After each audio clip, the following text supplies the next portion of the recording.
Good evening, everybody. You want to come in and grab a seat?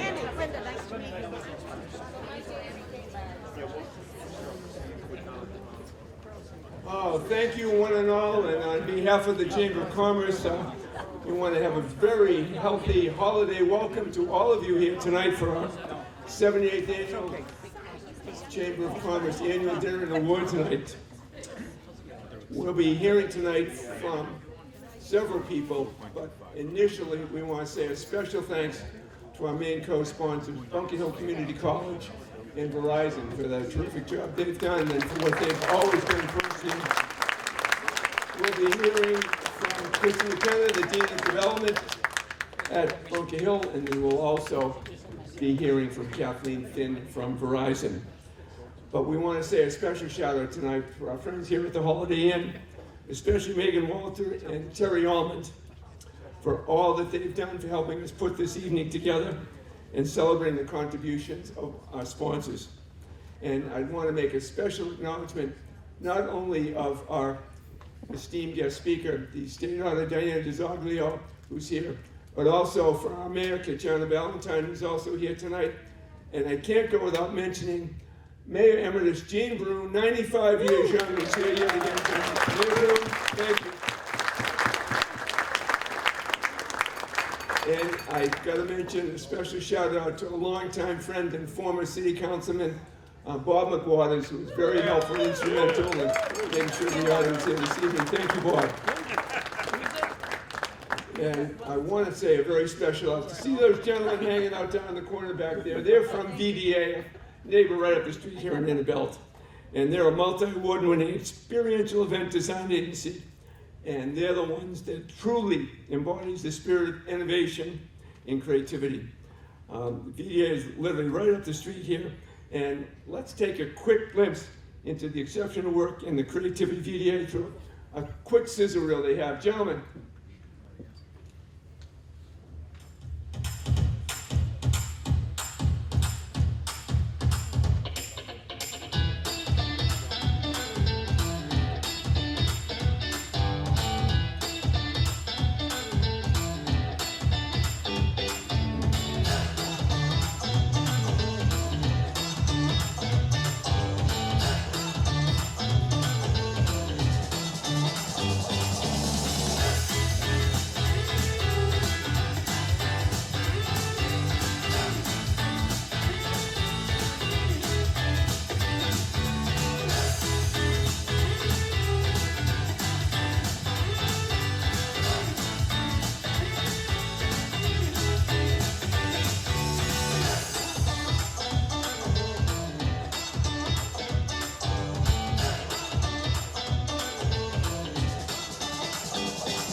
Thank you, gentlemen, and thank you for your services here this evening.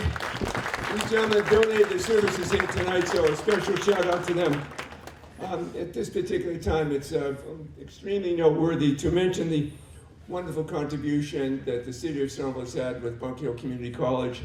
There are many success stories as a result of people coming out of the city, coming out of the high school and other schools into Bunker Hill, some of them working by day, going to school at night. I'd like at this particular time to bring up Kristen McKenna from Bunker Hill Community College to just say a few words about the partnership we've had here with the city and with the Chamber. Kristen. Right over this way.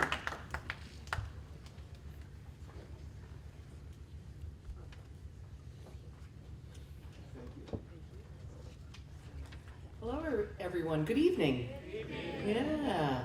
I'm so delighted to be here. I love coming here every year because it's just such a wonderful example of our community. The Chamber brings everybody together, and so it's always so refreshing and wonderful to see everyone. I think I did send a presentation. I'm wondering if did you get it? Nope? Okay, well, then I'll wing it. So I wanted to talk a little bit about us and the community partners that we work with to serve some of the Somerville residents in our English as a Second Language program. We've served over 500 students over the last 5 years with our partners, which are CAS, the Welcome Project, and East Somerville Main Street. Great partnership. The JCRT at the City of Somerville has been so great to us to, award us this contract and allow us to work with these students. And this year we're really focused on contextualized English and making sure that students not only learn English, but then are prepared to go into the workplace. And so I think that's going to be a very positive addition to our program. We're doing it from the very beginning level. So you just barely speak English. We are still infusing the workforce and career readiness piece into the program all the way up to the higher levels. And then of course at Bunker Hill, they have the opportunity to come and do certificate programs and all kinds of things that could help them on their way in their career path and help with basically their own economic mobility. So I wanted to mention that as well as mention we're in Massachusetts, we have Mass Reconnect and Mass Educate. And I suggest go to the website to learn a little bit more about what that is, but that's free community college. Students just have to come in and fill out a FAFSA form, which is the federal student aid form, and they have the opportunity to get funding to help them finish a certificate or a degree. I just also want to note that they do not cover workforce or non-credit programs, it's just credit programs at this moment, but we're going to work on the legislature to make sure that they cover some of those things in the future. So. But it's a great opportunity. You can come into Bunker Hill and do an English language program and then move on to a degree or a certificate, whatever works for you. And we have a lot of employer partners. Just in my division alone, I work with 35 employer partners, many of them from the Somerville, from the city of Somerville. So it's a great program and a great addition, and I'm glad to be here again, and thank you so much for inviting me.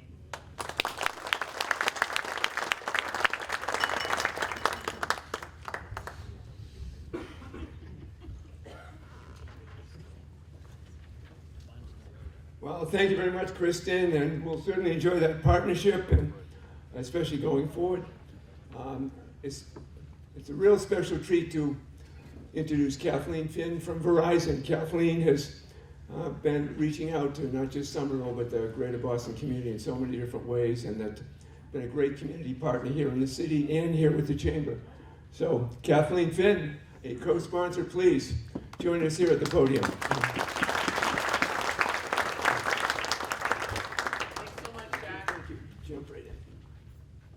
So Kathleen Finn from Verizon. First of all, thank you to everyone who's a customer of Verizon. I appreciate that very much. We don't take that for granted. We want to win your business every day. And I'm just wondering here at the Somerville Chamber, how many of you love small business? Give a round of applause for our small businesses. At Verizon, we love small business too. We actually created a platform for small businesses called Small Business Digital Ready. And this allows our businesses to digitize. We all saw how important that was during COVID for our small businesses to be able to thrive and survive when they couldn't deal and do business face to face. And so through this program, there's self-paced learning. It's in English and Spanish. You can go to the next slide, my friends. And so you can do self-paced learning, and you can also connect with others. You can get one-to-one mentorship. And we also have a grants program through this product. So this product is actually a free product. It's through our responsible business arm. And we have a grants program that runs through next Friday. So Friday the 13th is lucky this month for those who are applying for grants. So I just want to thank the Chamber. I want to thank the Chamber for its resilience. I would like to thank the members of the board for its resilience, and in particular for Adam for his resilience over the past year. And so thanks everyone, let's have a great night, and thank you for the opportunity. We love the partnership with the Chamber.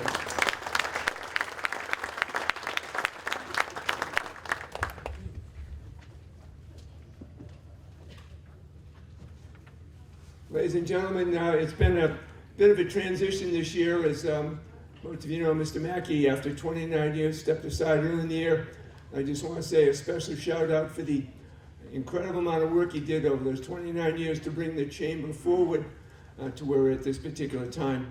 But as a result of Stephen's stepping aside, the board, thanks to Chair Adam Portnoy, really had a big job to try and keep things moving and I was delighted when asked to step in and try and help out. The transition has been moving, as I like to say. The train might have been stopped at the station briefly, but we've got the train moving, and the best news that we have here tonight, and I'm going to tell you about our new executive director is going to be Wendy Darwin, who we're all going to be hearing about in a little bit. But right now, at this point, I introduce our Master of Ceremonies, the Chair of the Chamber Board of Directors, Mr. Adam Portnoy. Adam.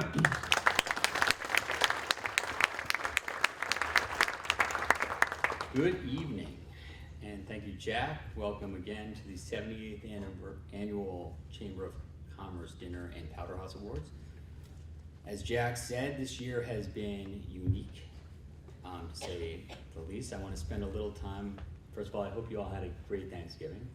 And I want to spend a little time tonight giving thanks to everyone that helped us get here tonight. So as Jack said, after basically 30 years, we faced the task of hiring a new executive director.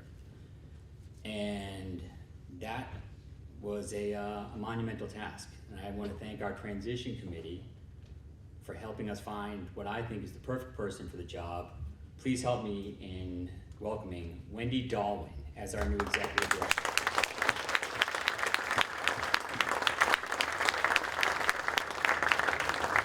And I want to thank Jack Connolly.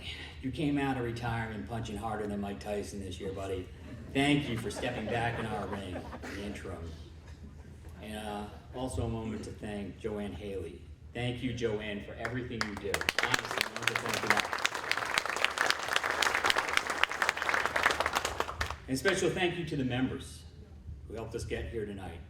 The After Hours series went off. The Chamber tournament went off without a hitch. Unfortunately, my golf swing still has it. And we also added a new Lego Challenge event. Happy to announce that we are planning to do it again this year. It was an enormous success, and who says no one wants to build in Somerville? It was a great success. Also, thank you to Rocco DeRico for helping finally change the new group name from the new group, a placeholder for, I believe, 3 decades, to the Catalyst Group, which is another name that no one understands. Speaking of things that are new and cool, Time Out magazine named Union Square one of the coolest neighborhoods in the world, right? When you combine world-class developers and businesses with axe throwing and fluff, people around the world are gonna start talking. And we got a new website. The last one went down at Y2K. I told my wife I'd slip in a Y2K joke, so don't worry about it. And thank you, Jack, Pat, and the team. Honestly, it looks terrific. And thank you, Mayor Ballantyne. Honestly, from day one this year when Stephen departed, you've been a real help and a champion for the chamber and for me. And I appreciate you coming tonight and being there for us all year. I know this is an election year, so this might be the cheapest meal that we get to spend with you this year, but best of luck, and I'm sure we look forward to a continued partnership. I'd like to also thank our wonderful host, the Holiday Inn, on their 50th anniversary, right? Thank you for hosting us tonight as you do every year, and we look forward to years of continued partnership. And thank you to all of our sponsors, not just tonight, but all year round. Honestly, you keep us alive and you keep us going. Finally, we have the distinct honor of thanking someone who has gone above and beyond for the Chamber and for the City of Somerville, Pat Kane.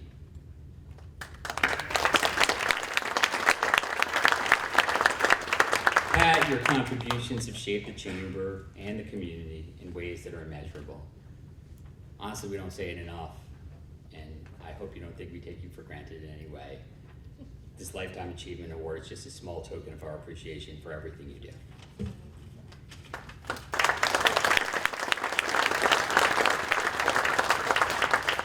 So moving forward, and in the interest of brevity, I just want to say the Chamber is in great hands as we move forward. We have a community and a board that really care, and and I think the Chamber's best days lie ahead. So thank you all for coming.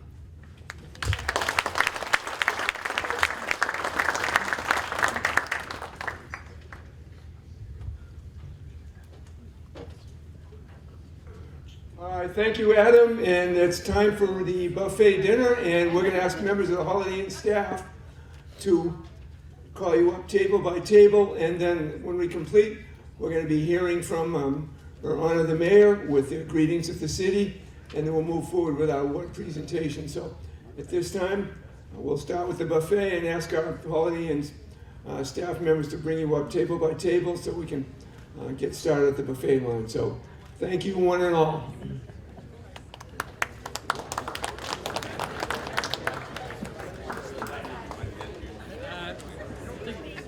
Good.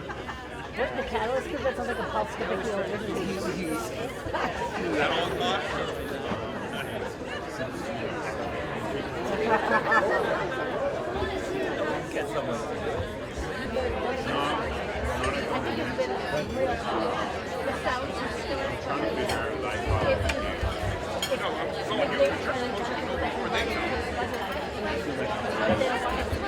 Well, he just had his second kid, so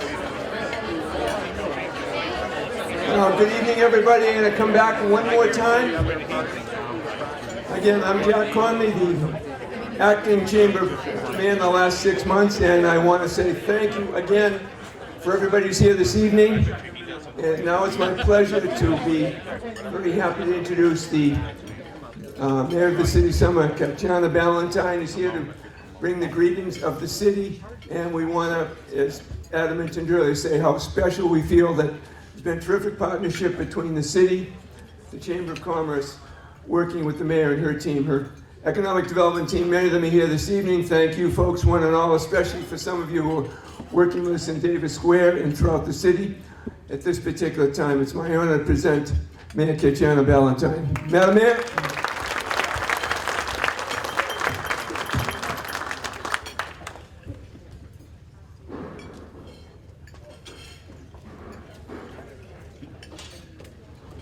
Good evening, everyone.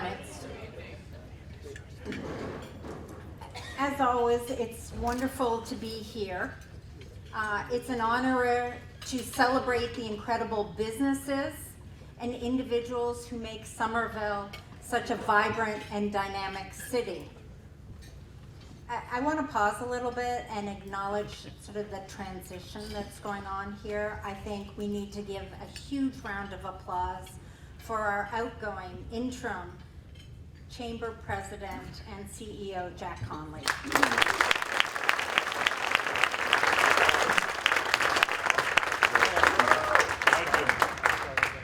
Jack is of a can-do person that always steps up when his community needs him.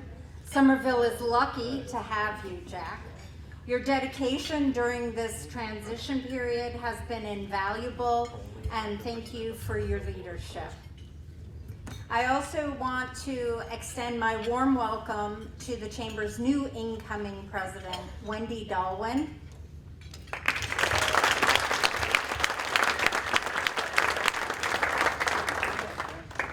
We're thrilled to have you at the helm, Wendy. There she is. I and the team at the city are looking forward to working with you. Thank you. And I'm going to take a moment, because I always boast about my staff. I would ask them to please stand up so you can all see them. If you don't know them already, thank you. If there's something you want, they're the ones that get it done. Oh, also, Nick Salerno is over there, our Commissioner of Elections. Thank you. So I'd like to take a moment also to recognize the Holiday Inn. Want to extend to the Holiday Inn thank them for their gracious hospitality tonight. We appreciate you making this event such a success year after year, which brings me, of course, to the important anniversary. On behalf of the city, I am honored to recognize the Holiday Inn, Boston, Somerville, on their 50th anniversary for their significant contribution to our city. And I'd like to call up the General Manager, Sean Smith.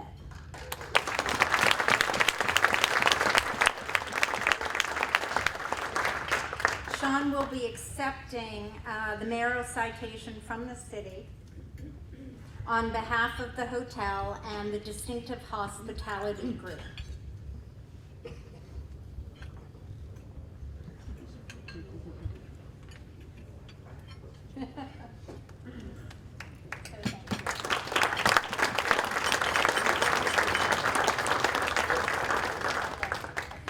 So over the past half century, our Holiday Inn has done more to provide quality lodging. The inn has also been generous community partner and valued local resource. From hosting decades of civic events, corporate gatherings, family celebrations, to coordinating and to offering emergency shelter to those in need, you've been there for Somerville. As a vital part of our local economy, the inn employs dozens of community members, not to mention they've been paying, I'm always thinking about this, 50 years of local taxes, which everyone else here is welcome to do if you'd like. This citation is a small way to recognize your enduring value to our community. Thank you, Sean. And I'm certainly pleased to present this to you, and in recognition both of the inn's leadership and its hardworking staff. So please, if we could give everybody, give Sean and his team a round of applause.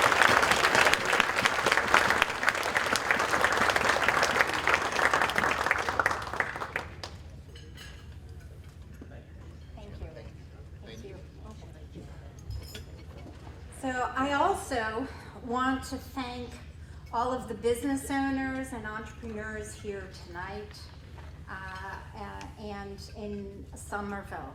It's true that the city and our businesses are facing the headwinds of higher interest rates, supply chain issues, lingering pandemic impacts.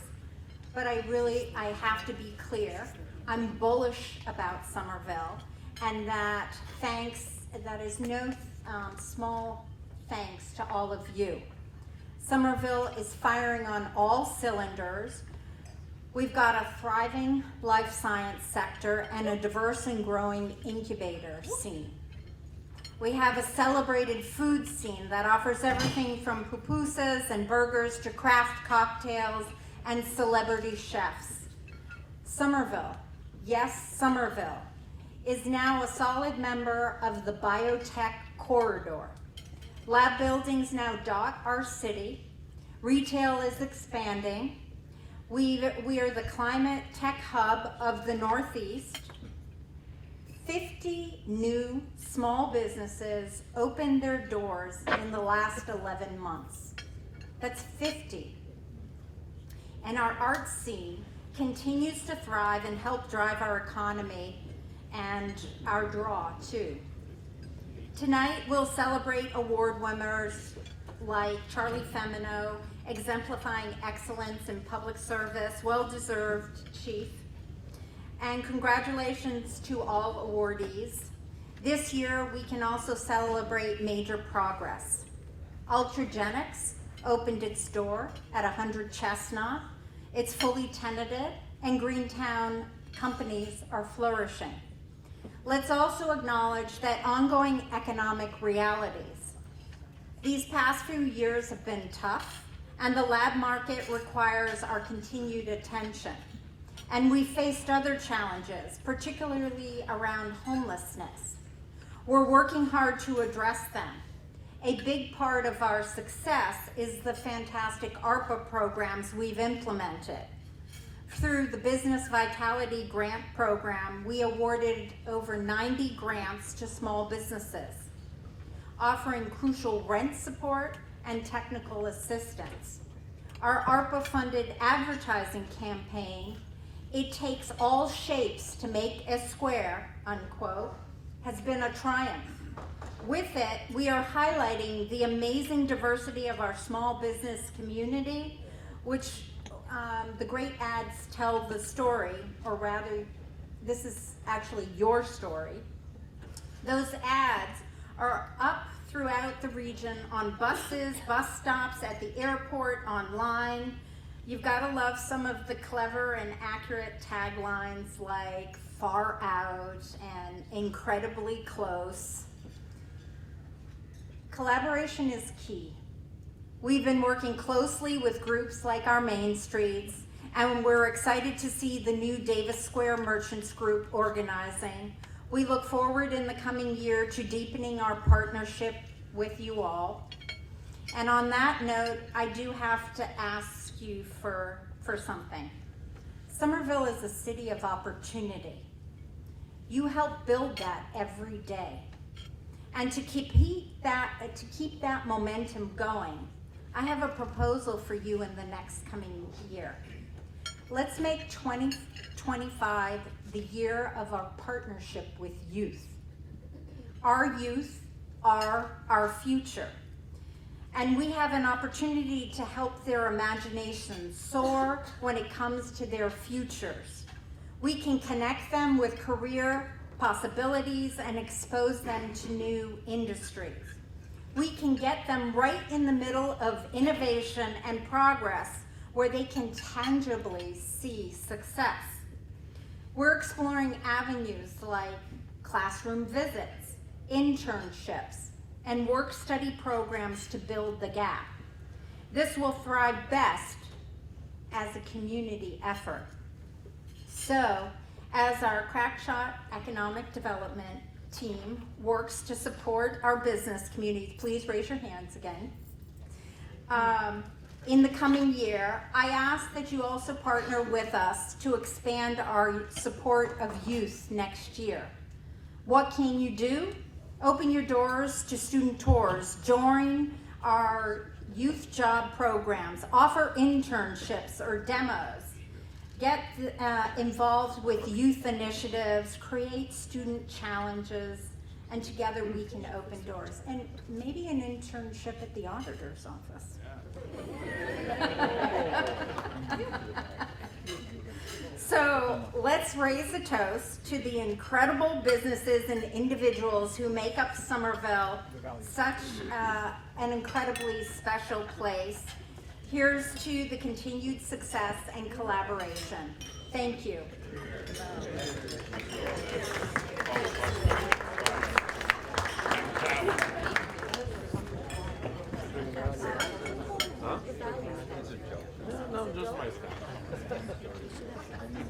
Thank you, Madam Valentine. That was terrific and very well done. Let's hear it again from Madam Valentine.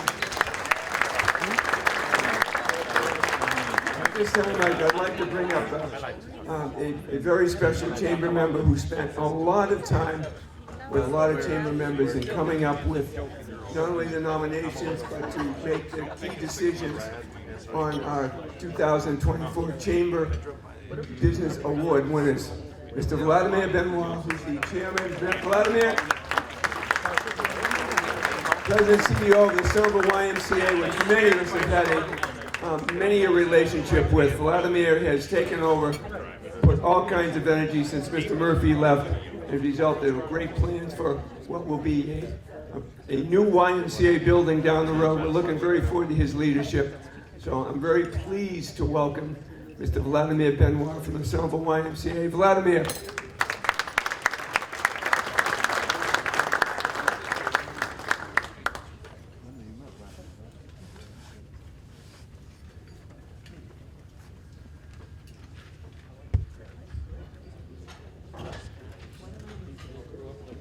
Thanks, sir. Thank you.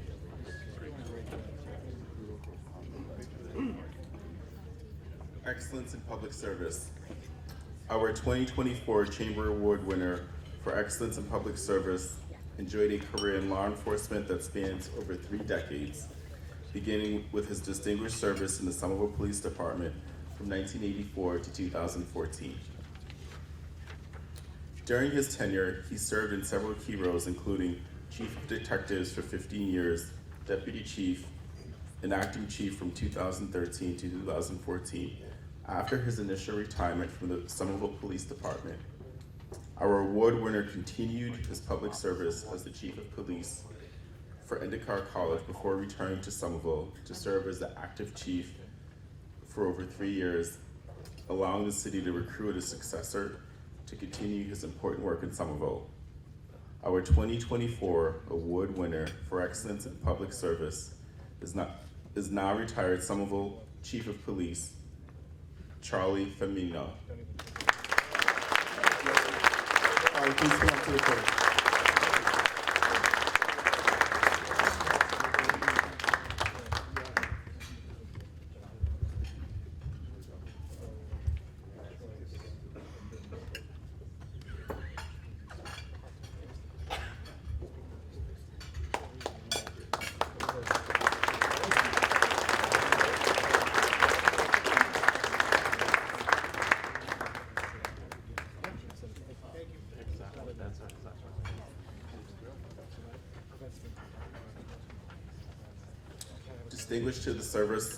Distinguished service to the Somerville Chamber. Distinguished is not enough to say about our second award winner.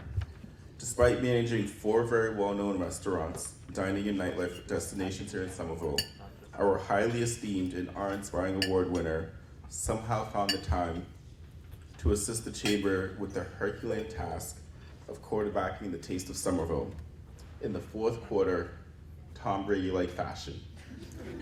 Our 2024 Somerville Chamber of Commerce Award winner is none other than the remarkable Somerville Chamber, Ms. Jess Willis.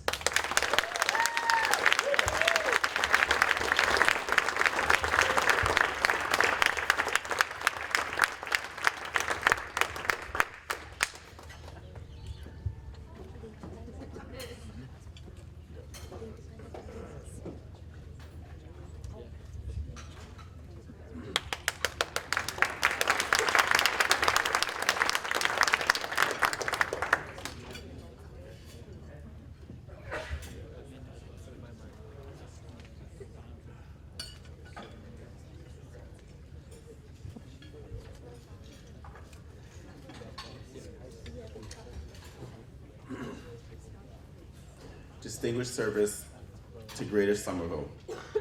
Our 2024 Distinguished Service Award to Greater Somerville winner is well known throughout the Commonwealth, making a difference in the lives of individuals, families, and communities through their innovative and compassionate behavioral health care and human services.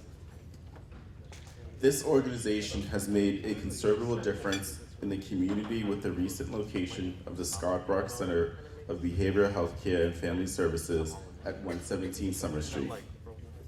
Our 2024 award winner provides services such as Family After School Program for children with behavioral and emotional struggles.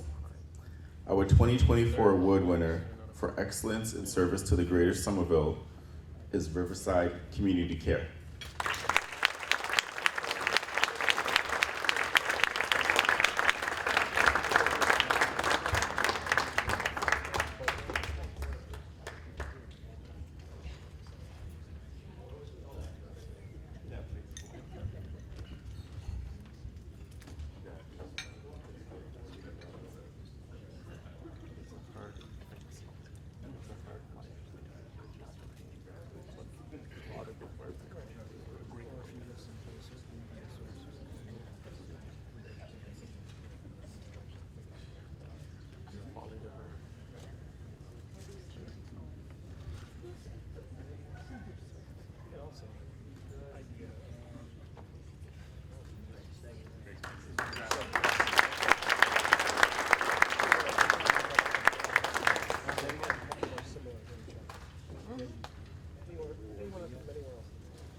Teen empowerment engages young leaders to develop and use their voices to tackle the critical social issues and create a positive impact.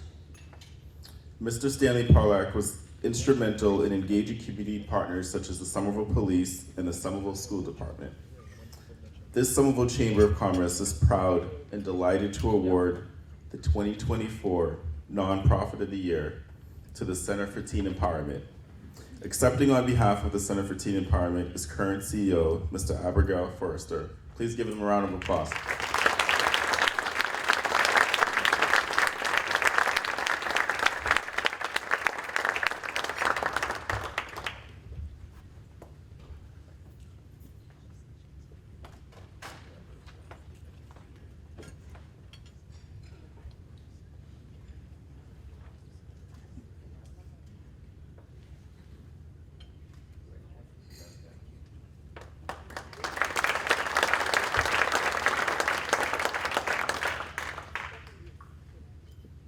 Our next award winner, operating alongside the Cambria Hotel on Somerville Ave, is celebrated for its exceptional Italian cuisine and welcoming atmosphere.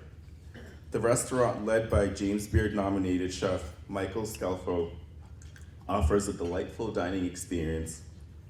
The restaurant is praised for its high-quality food, elegant presentation, and excellent service, making a favorite spot for all occasions. Our 2024 Somerville Chamber Award winner for excellence in dining and nightlife is the Josephine Restaurant.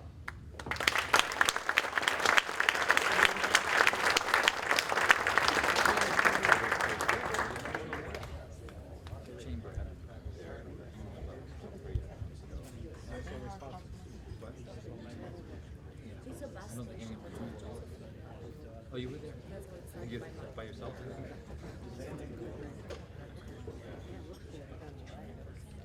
It's fairly new. It's been around for a year.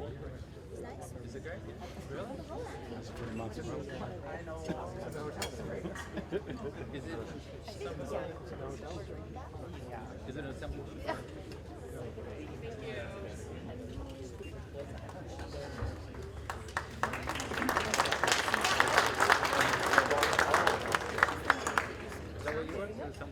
Our next awardee has been a cherished fixture at Davis Square for over 2 decades. Known for its exceptional coffee and delectable menu, Diesel Cafe has consistently provided a warm and inviting atmosphere for locals and visitors alike. Their 2 affiliates, Block 11 in Union Square and the Forge Bakery on Somerville Ave, also provide an exemplary experience. Our 2024 Chamber Award winner for Business Neighbor of the Year Award, known for unwavering commitment to excellence and community engagement, is Diesel Cafe.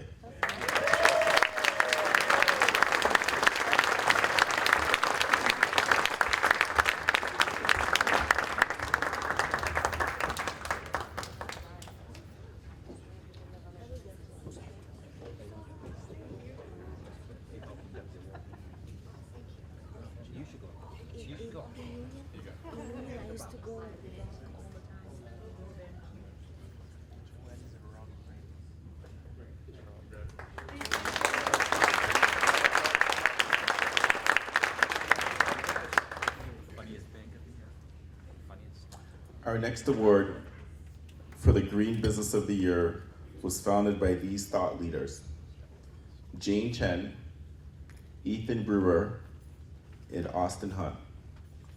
This talented trio joined forces and created our Green Business of the Year Award winner, Stepwise, who helped customers electrify without breaking the bank. Our 2024 award winner, Stepwise, resides here in Somerville's own Greentown Labs on Somerville Avenue. Accepting on behalf of Stepwise is co-founder, Ms. Jane Chen.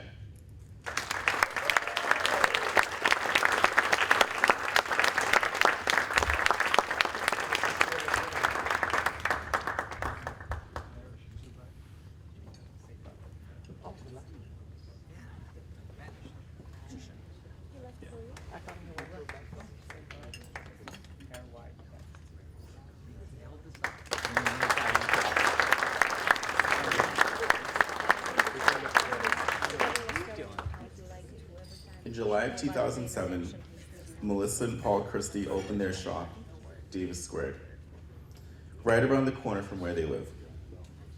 They always loved Square's focus on arts and funky, independent small businesses, and decided to model their new gift shop in that image. Over the course of the next 17 years, they have become a neighborhood fixture. Most of all, our 2024 Small Business of the Year Award winner, Davis Squared, is and continues to be the go-to place for everything Somerville. Please give them a round of applause for this year's Small Business of the Year Award, Davis Squared.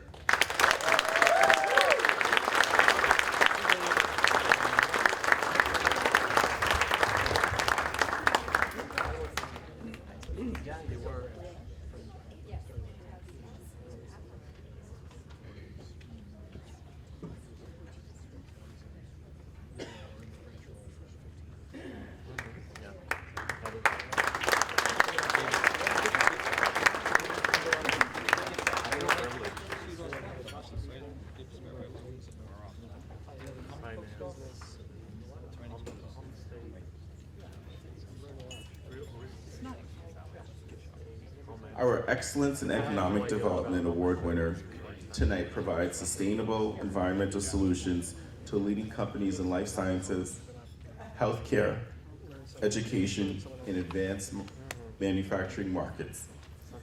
Through a focus upon the individual needs of clients within each sector, coupled with the development of an industry-leading team of experts, our 2024 award winner delivers an unmatched level of customer intimacy. Using the most innovative technology and proven safety measures, our award winner ensures environmental health and safety compliance. Our 2024 award winner for excellence in economic development is Triumvirate Environmental.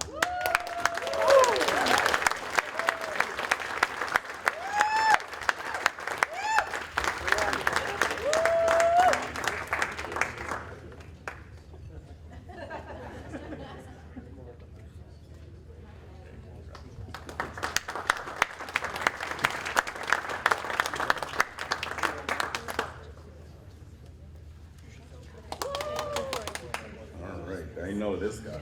All right, Pat Kane was raised in Detroit, moving to Boston in 1980 to work in the high-tech industry. Pat and his partner, Kelly, have been residents in Somerville since 2002.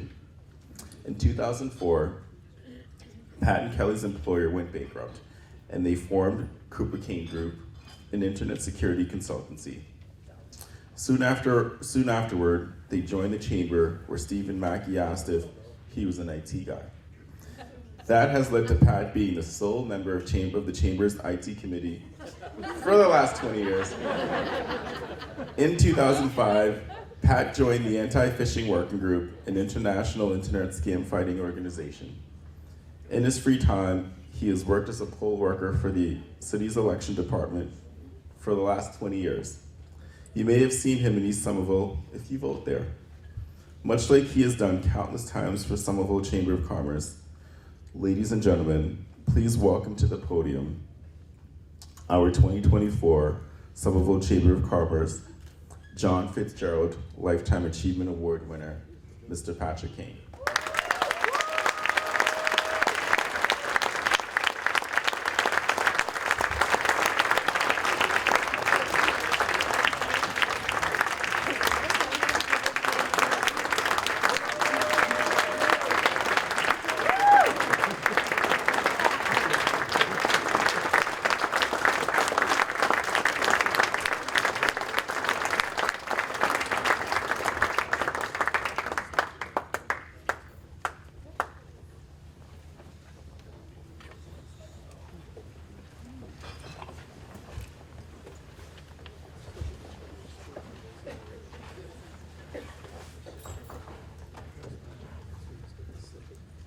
Jack said the award winner has to speak, and so I'm like, fine, I'll make a speech. So first I'd like to thank the Chamber for the award. Adam, Vlad, Emily, and their committee, Jack, Joanne, Stephen, and Wendy, I want to thank you all. By accepting the award, I'm told I'm now officially old. If you were listening to my bio, you probably heard a lot of the community involvement things. I've tried not to do things to enrich Pat, but kind of to enrich the community. For example, the Garden Club has some public sites to add green to Somerville. We run a plant sale to share our vigorous plants from our backyards to other unsuspecting people. And we have public lectures. all to make Somerville a little more greener. Anybody who walks past my house would definitely not say, there's a garden club member. Mostly they say stuff, why doesn't this old guy cut his grass? But hopefully, due to my involvement, there's more green plants in Somerville. Many of you are chamber members, some are even board members. You do this to get involved with the community, not so much because you think you're gonna make the big sale with us. And to be honest, you actually joined the chamber to go to the business after hours. I know. But it's about meeting and helping other business people. It's not so much of doing it for you, but for others. When I talk to my neighbors and local friends, and they say they want to get involved in the community, we say, great, you should work elections as a poll worker. It's fun. The reaction normally is to quote Arlo Guthrie, then they all moved away from me on the Luke W. bench. But elections are fun, and you get to advance democracy and help people vote and get involved in your community. And you get to meet a lot of policemen and parking people and things like that that come in useful in other parts of your life.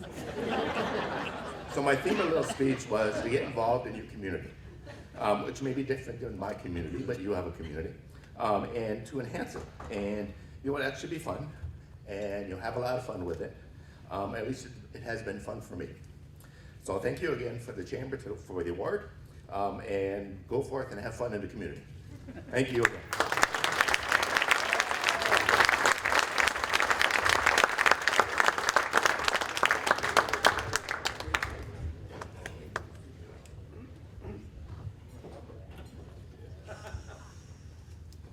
Yeah, ladies and gentlemen, this could not be a better segue for our keynote speaker here this evening.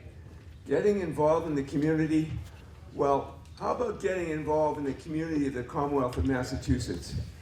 Well, our keynote speaker here tonight, our state auditor, Diane DiZoglio, has she gotten involved in the community? How about getting a ballot question, number one, with a 72% favorability on the state ballot? Anybody know how much work it is to get the thousands of signatures necessary to do it?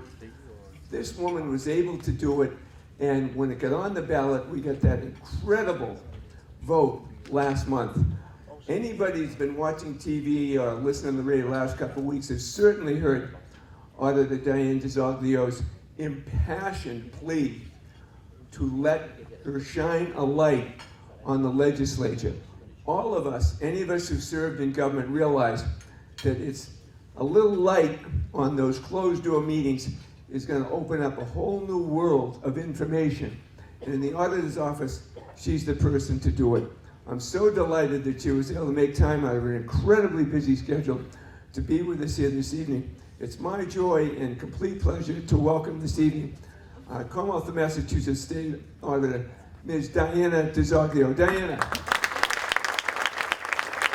And if we're lucky, she might take a few questions afterwards.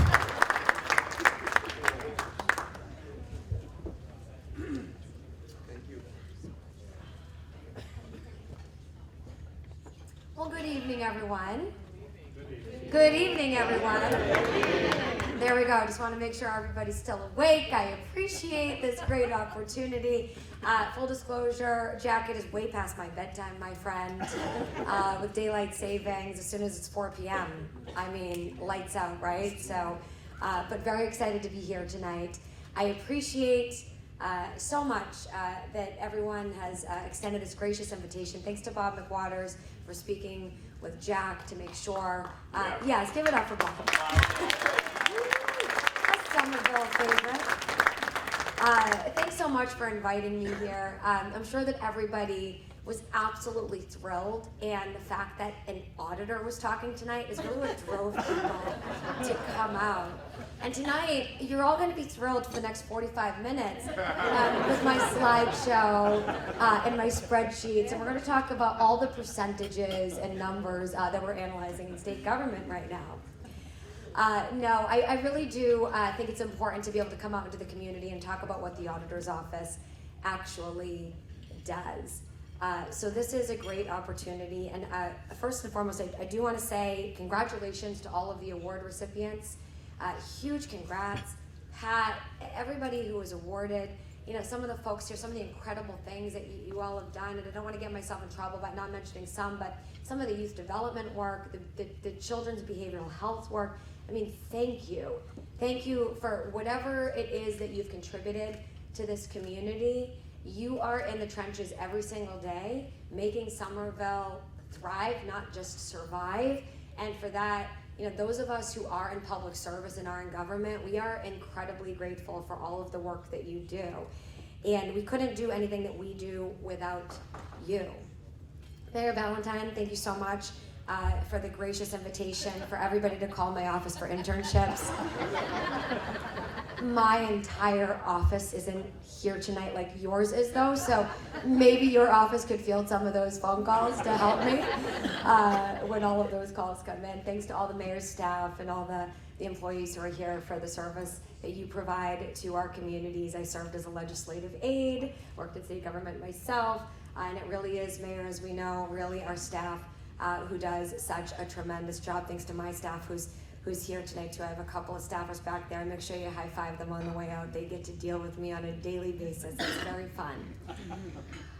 Friends, I think it's really important when we come together to, of course, talk about the work that we're doing, but I think it's important that we actually know each other on a personal level. And I had the great opportunity of sitting here as a woman from Methuen, not unfortunately mayor from Somerville, and I had the pleasure of getting to chat with so many amazing people at this table, especially Adam, who sat down next to me and was unbelievably chatty the entire evening. I'm so grateful, Adam, for all the great conversation. I feel like I know every single person in this room right now based on the conversations that we had. But I want to make sure that we have the opportunity to really get to know each other. So when you think about the auditor's office in state government, you know who your state auditor is, you know what we do, and you know why it is that we do what we do, and why it's important that Chambers of Commerce and our office works together. So I'm just going to tell you a little bit about myself first before I get into what my office does. My name is Diana DeZoglio. I am your state auditor. First and foremost, when I talk about the work of our office, I just want to let you know, I do not audit any of you. So please do not run away from me when I come over to you like people at the State House do. I audit our state government. I am not the IRS. I am not the Department of Revenue. I do not look at your personal tax returns. I look at government processes, procedures, finances, programs, and we, think of us as essentially quality control for state government. We get to go in and do what's called performance audits of state agencies and state departments to help make sure that government is operating as efficiently and as effectively as is humanly possible for taxpayers like those in this room. Now, I did not just randomly in my life decide to be a state auditor. I was not fantasizing about auditing when I was 10 years old, but I ended up coming into this role through a kind of crazy path. I was actually born to a 17-year-old single mother in the city of Methuen, and my mother had me actually on what was supposed to have been her high school graduation date. She didn't graduate from high school. I entered the world, and was so incredibly grateful to have been able to have been raised by an incredibly brave and strong woman. And when she raised me and when I was growing up, we had a lot of struggles, did a lot of couch surfing. I grew up housing insecure and bounced around from school to school. We moved around mostly between the communities of Lawrence and Methuen, depending on where my mother could find work as a nurse's aide while I was growing up. I ended up graduating from a local public school system and then going off to community college, which was an associate's degree that I could afford thanks to our great state's investments and families like mine. And from there, I ended up getting a scholarship to go to Wellesley College, where I became the first in my family to graduate. I am so incredibly grateful for the opportunities that were provided to me because of this great state. And I don't take those opportunities lightly, and I've always felt it really important to give back. And I remember when I was getting ready to go off into the workforce that I was really wanting to give back somehow to our community in the same way others had given to me and invested in me and given me opportunities to succeed regardless of my family background, my bank balance, or my zip code. That I ended up going to work at various nonprofits in my local community in the Merrimack Valley. I worked at the United Teen Equality Center in the city of Lowell. I served at Girls Inc., working in their after-school programs. Shout out to all the nonprofit amazing heroes and champions in this room. Can we give them a really big round of applause, please? Woo! The nonprofit workers are saving the world, one person at a time, so thank you. And I remember working in these different organizations and really wanted to give back. And simultaneously through these years, I was waitressing and I was cleaning people's houses to make ends meet, because as most working families understand, you might really love what you do for a day job, but it doesn't always afford you with the opportunity to actually, well, live in the community that you're working hard to serve in. And I think that's becoming clearer and clearer with every passing year here in Massachusetts, especially with the housing crisis that we're all dealing with, right? But back then I remember it was especially true as, I was coming into this time period where I couldn't really, rely on my family anymore. I was in adulthood now and really had to think about those things. And I remember juggling all these different job positions, trying to pursue my passions, giving back to the community. And I ended up getting this offer for a job to go work at the State House during that time. Full disclosure, I had no idea at that time in my life what a state rep did, what the legislature was.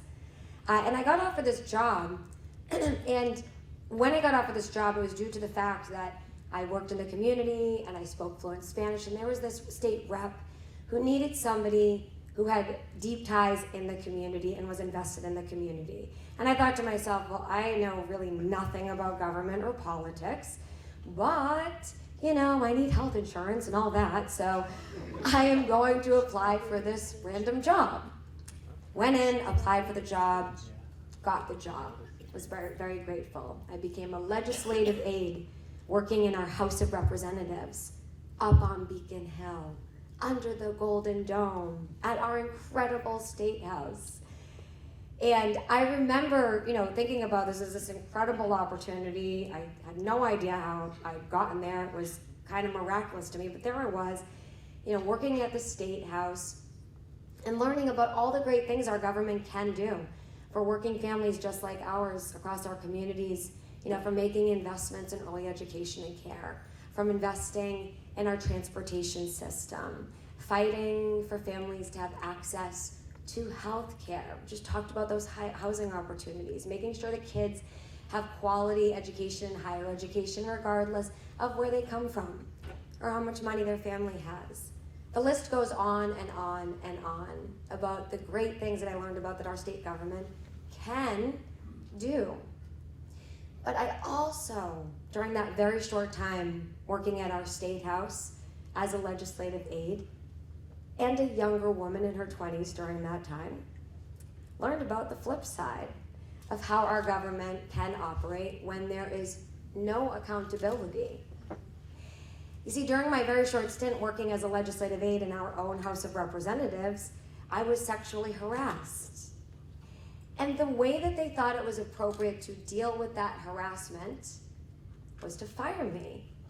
So that way the problem would go away and it would be handled.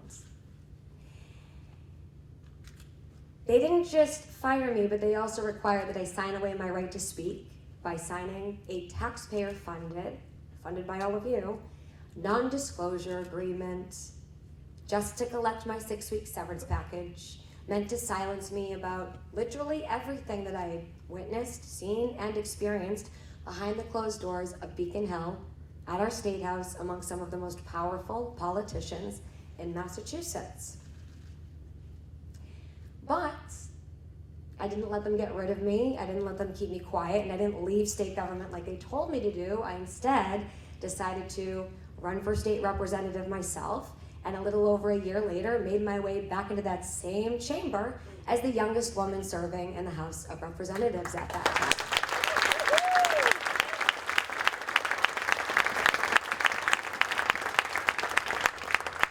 Thank you, friends, because y'all just heard my story.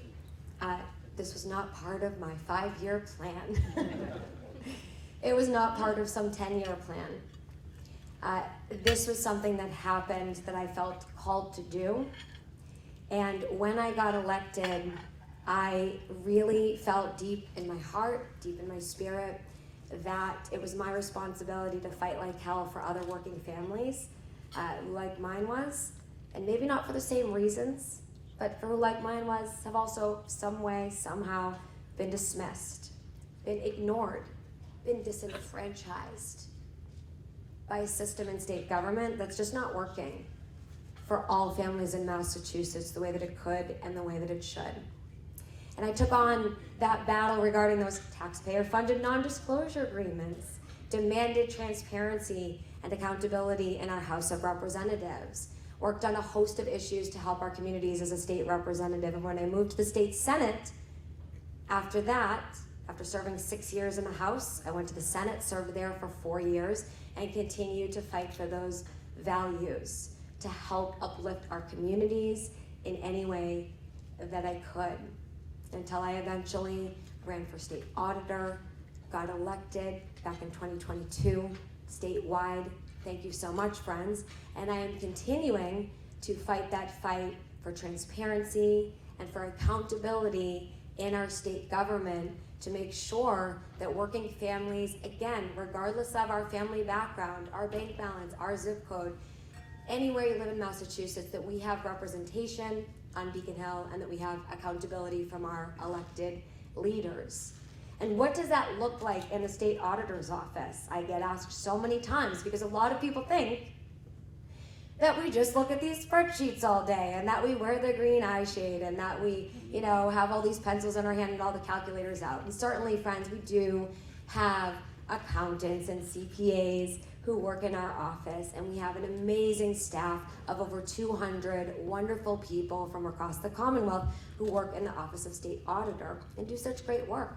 But the work that they do really does impact so many of us across the board. For example, recently, we were able to, that's why I was so excited to hear about all the youth and child care workers here tonight. We were just able to do an audit of the Department of Children and Families. We know how many challenges the Department of Children and Families has had, despite the fact that they have so many amazing and dedicated social workers and people doing their best to give back to these kids. They are under-resourced, they are understaffed, and they need assistance. So we went in, we conducted an audit, and we found some ways that they could augment services regarding those mental health services, behavioral health services that kids really need, but they're not getting access to the way that they could and they should. And we talked about ways that DCF needs to improve upon its oversight to make sure children of the Commonwealth are protected. Just released that report recently. How many people have heard of this little organization? You might not have ever heard of it, and I'm sorry to even use this example, but has anybody here in Somerville ever heard of the MBTA?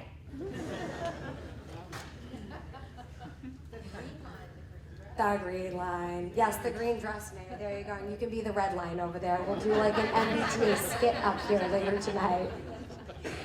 But friends, we talk about the red line, we talk about the green line. We all know, especially here, that the MBTA has been riddled with issues and challenges. Public transportation in Massachusetts has never properly served residents, right?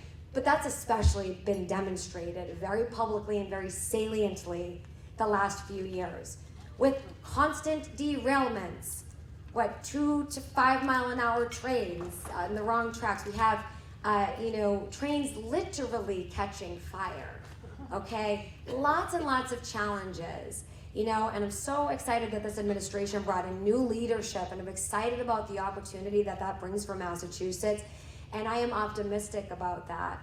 But our office exists to take a look at areas for improvement to assist the new administration, to assist our legislature in making sure that they have the tools that they need in their tool belt to make appropriate decisions, to make appropriate reforms, to understand where they need to put funding in the budget or not put funding in the budget. So we conducted an audit of the MBTA recently, and we were able to analyze some of their state contracts, some of the issues that they had there, look at different safety challenges that they had. We actually found out that the MBTA had not been ensuring with all these safety challenges, that some of the contracted out employees under a private vendor were actually receiving safety training. A lot of them hadn't even received their safety training or operational training. We actually found out that a lot of these stations were not receiving their station checks in a timely fashion, if at all. And we were able to highlight that to MBTA management and point to the different instances when that was happening and actually highlight the stations where it was happening at, to help to increase opportunities to augment safety at the MBTA. Now, it's not a saving grace for all of the issues, but the auditor's office is doing its part, again, to help make government work better. Recently, right next door over here, we have the Boston Convention Center. And I'm sure if I'll just ask for residents, how many people have ever been to the convention center here in the great city of Boston? Fantastic, almost everybody. Beautiful space, beautiful opportunities. We're in a Chamber of Commerce event. We talk about economic development in groups like this. And that space has created tremendous economic development opportunities for the city of Boston. But simultaneously, we've heard that in recent years, there have been tremendous issues and challenges in the organizational structure itself when it comes to ethical concerns, state contracting concerns, potential violations of state law. So our office went in to examine what was going on there based on the allegations that our office had received. And we actually found out during our audit that we conducted that state contracts had been given out with no bidding process in the hundreds of thousands of our tax dollars. Contracts given out to friends. We have some business people here, I'm sure you understand that. It's supposed to be a bidding process here in Massachusetts. When there's not one, that's very problematic. We were able to identify that and highlight the illegality of that to the convention center and to the Attorney General's office. We also found out that a $1.2 million, talk about those NDAs. Remember at the beginning of this speech? Those NDAs. We actually audited the convention center for non-disclosure agreement, potential abuse, and found out that the Convention Center Authority had executed in violation of law a $1.2 million taxpayer-funded non-disclosure agreement to conceal allegations of racial discrimination and retaliation. This is a public, quasi-public agency in the Commonwealth of Massachusetts receiving our dollars, breaking the law. Now, they did just have a change of leadership, so we're really thrilled about that new change of leadership, and we are really excited about the opportunities that are going to continue to take place at the Convention Center Authority. But our office was able to let the Convention Center know how to save money, that they need to stop breaking the law, and that things need to change. And we were able to call for action to protect your tax dollars, to protect workers at the Convention Center, and to protect the integrity of our state government here in Massachusetts, helping people, helping to protect people. Speaking of helping to protect people and to protect your tax dollars, it's really, really important that we do so when it comes to even those of us who are in elected office, right, Mayor Valentine? Mayor, are you subject to the public records law? Yes. Absolutely.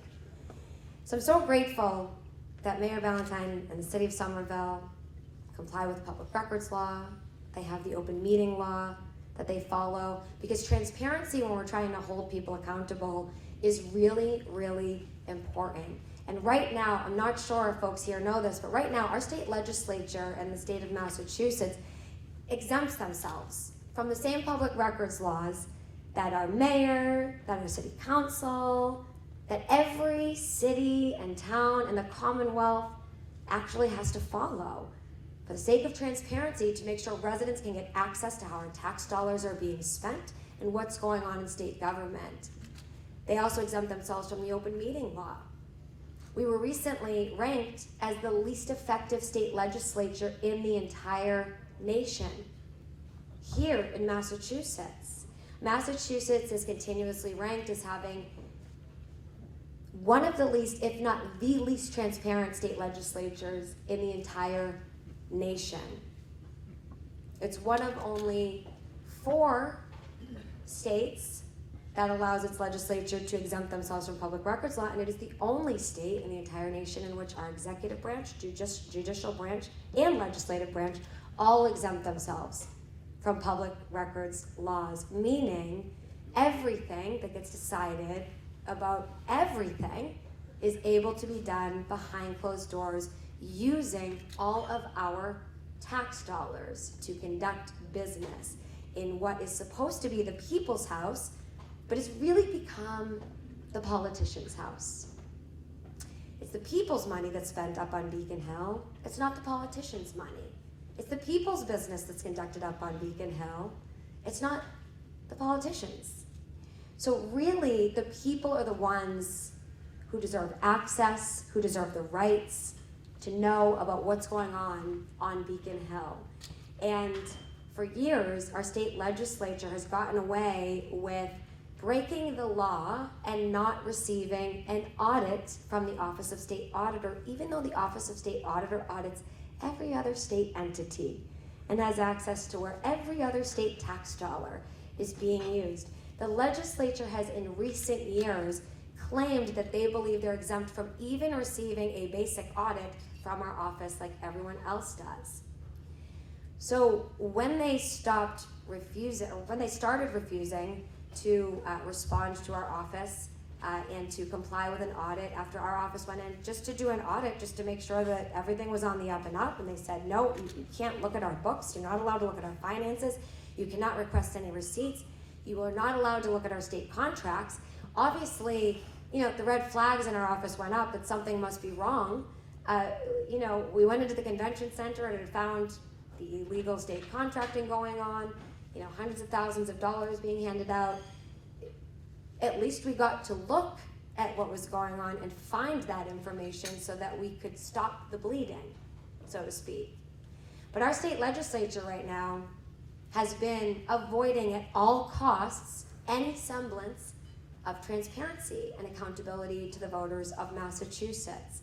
And when our office went in to conduct this audit of the state legislature recently, and we got denied the opportunity to be able to conduct an audit of those processes and procedures, I decided, as was alluded to by Jack, to bring this issue to the ballot, to all of you, to ask for you to update the state law to make it crystal clear that our state legislature should be subject to the same rules that they make for everybody else, and that if everybody else receives an audit or can receive an audit, that they also should receive that same type of audit for the sake of checks and balances, to promote transparency and accountability, and to make sure that those of us who pay taxes, that we can trust our elected leaders. And we put that issue on the ballot, and we asked all of you for your support to help our state government, especially our state legislature, work better. And that was on question 1 on the ballot this past election cycle. And I am proud to say, Jack, that it did pass 72% statewide. But friends, here in Somerville, we actually saw the most votes in Somerville, in this community, than we did in any other city or town statewide. Somerville voted for, I believe, over 75% in support of this ballot question, which is so, so incredible. Thank you. So that's why, Jack, when you invited me here tonight, I was like, hell yeah, because there were some communities that I'm like, I don't know, I'm kind of scared to go there right now. But when I saw those numbers in support, I couldn't help but just actually laugh about it, because what a great opportunity to come back to the great city of Somerville to just be able to say, thank you, thank you, thank you, thank you. I didn't think I was going to have an opportunity to say thank you for that tremendous amount of support for the work that we do in our office. But it is so unbelievably inspiring to know that people like you live in our great state and that you are passionate about positive change and meaningful reforms and helping our government work better and making sure we're functioning at our best. It's so inspiring, and I'm so incredibly grateful because the work that we do in state government, it does change lives. But we need to be able to access that information so that we can point out where their challenges are, so that we can actually work to make improvements based on what we find. And we can't do any of that without all of you actually coming out and giving that tremendous support like you just did. So I just want to say thank you so much. Thank you so much to the Chamber. Thanks to every small business owner. Thanks to every big business owner. Thanks to every nonprofit. Thanks to every community leader, community activist, city employee, folks who are working. Thanks to this photographer here. He's doing a great job, everybody. Got in the line of fire, sir. But thanks so much to our gracious hosts. Appreciate you hosting us here tonight and just being such a welcoming place in Somerville where there's such incredible opportunity to succeed, a community that truly is thriving. 50 new developments with these storefronts, with these shops opening up. That is incredible, Madam Mayor. Such opportunity, such growth, such development. Keep up the great work and keep in touch with the Office of State Auditor and let us know if you see things in state government that you need us to examine so that we can try to make positive change, report on what needs to be changed, and then make sure that we are holding people accountable. So our government is working at its best on all of your behalves. Thank you so much. I appreciate the opportunity to come here.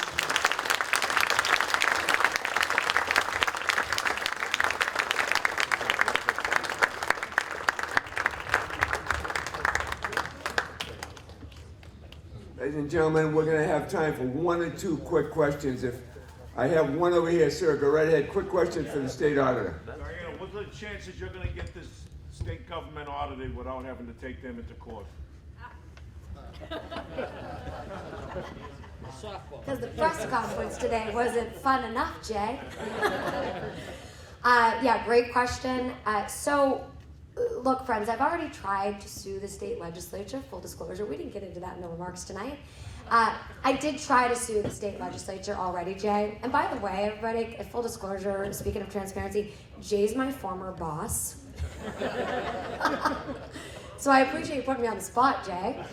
I used to work over at the Firefighters Association, the PFFM of Massachusetts, and I used to serve as chief of staff under Eddie Kelly and Jay Colbert. So great to see you, my friend. So we actually tried to sue the legislature already. And unfortunately, we were denied access to the courts for an impartial hearing, which is actually our constitutional right, but we were denied access to the courts. We asked the AG to represent us in court to make sure that we could demand the legislature receive an audit. The AG's office denied us access to the court, sided with the legislature against the audit, and that's actually why we had to take this to the ballot in the first place. So now we passed this, which this law, by the way, explicitly states that the legislature is to receive an audit. The law already states, just so you all know, that all departments of state government are to be audited by our office, but the legislature didn't think the word all meant all, so we put in a special caveat that said including the general court, which is the legislature, so that they have their own special space next to where it says all departments of the Commonwealth, including the general court. So now it's very explicit, it's not a debatable issue, and we're really hoping that the excuses that we've been given against this now stop with that crystal clarity, and also the power of the people, Jay. You know, the power of the people is very important. That's why I just wanted to say thank you so much, because for a long time it's been this random girl from Methuen, this Italian girl from Methuen waving her hands around up on Beacon Hill, demanding transparency, and it's just been, you know, sort of me up there versus pretty much the establishment on this issue. And now with 72% of voters having come out in support, it's the people of the Commonwealth demanding this change, right? So that's incredible, and I think that this time, they've already demonstrated that they're not going to be willing to listen. So we've already put the word out to the Attorney General that we are seeking to go to court, pretty soon. And we are hoping that this time, now that 72% of the Commonwealth has voiced support, that the Attorney General will represent us in court, and that hopefully justice will be delivered here and the law will be followed. Thanks. We'll go one more. Time for one more, then we're going to wrap it up. One more question. If there's a hand, just shoot it up right now. Seeing none, I think it's going to come. Oh, there it is over there. Go ahead, sir. Right ahead. One right away. Go right ahead. Is it true that Methuen is now a suburb of Lawrence? I'm from the area. So. Nice and loud, please. Nice and loud. You can repeat it. You're gonna get me in trouble. What if somebody from Methuen hears my speech tonight? She said, is it true that Methuen is a suburb of Lawrence? It is true that I come from the greater Lawrence area. Yes. And Methuen is the city also known as the town of Methuen. And I am absolutely a townie. I was born and raised. I bought my house about a mile from where I was born and went to high school.